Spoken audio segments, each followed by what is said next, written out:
ससुराल में बैठी बेटी हमेशा पिता की चिंता करती है, मेरे पिता स्वस्थ रहे, मेरे पिता प्रसन्न रहे। उसका कारण मायका बाप के कारण होता है। शब्द तो मायका है, लेकिन मायका माँ के कारण नहीं माना जाता, मायका बाप के कारण से माना जाता। जब तक बेटी का पिता जिंदा रहता है तब तक बेटी सीना तान कर अधिकार पूर्वक मायके में आ सकती है, जा सकती है, कोई रोक टोक करने का साहस नहीं करता।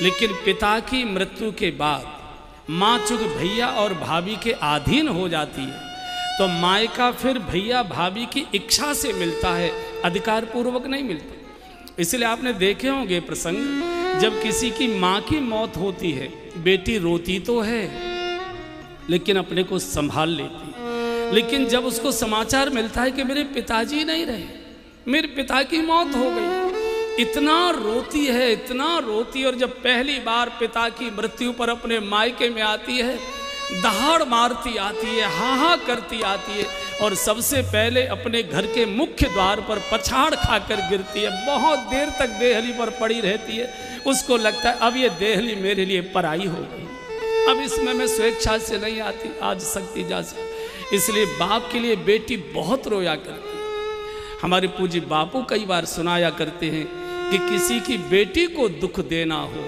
कुछ करने की आवश्यकता नहीं, उसके पिता को गालियां दे दो, बिटिया के पिता को अपशब्द कह दो, उसको अपमानित कर दो।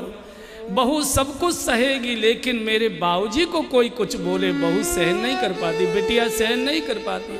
सास के पास जाएगी, पैर पकड़ेगी, रोएगी, माफ़ी मांगेगी, माता जी मुझे डांट लो, मुझे फटकार लो, मुझे भूखी प्यासी रख लो, मत बहू का दर्जा मुझे दो, मुझे नौकरानी जैसा मान लो, लेकिन मेरी सौगंध आपको लगे मेरे बाबूजी को कुछ बोलना नहीं, आपको पाप लग जाए।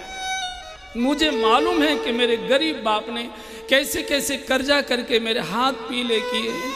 मुझे मालूम है कि आपके दरवाजे के चक्कर काटते काटते मेरे बूढ़े बाप की एड़ियाँ घिस गई थी, तब मेरी शादी हुई। अभी तो मेरे बाप की पीठ से कर्जे का बोझ नहीं उतरा है। दिन भर भूखी रोती रहेगी, सारे घर को भोजन बना के खिला देगी, लेकिन बाप के लिए किसी ने बोला है बेटी के मुंह में टुकड़ा नहीं जाता। विधाता ने इस सृष्टि में बहुत सारे पवित्र नाते बनाए हैं, लेकिन जितना पवित्र नाता बेटी और बाप का बनाया है, इकलौते बेटे की मौत हो जाती है, बाप नहीं रोया करता, छाती पर पत्थर रख लेता है। सारा गांव मोहल्ला रोता है, लाश को आंगन में देखता है तो सारा गांव फूट पड़ता है, लेकिन बाप अपनी छाती पर पत्थर रखकर आंसुओं को पी लेता है। लेकिन वही बाप जब पहली बार अपनी बिटिया को हाथ पकड़कर ससुराल के लिए डोली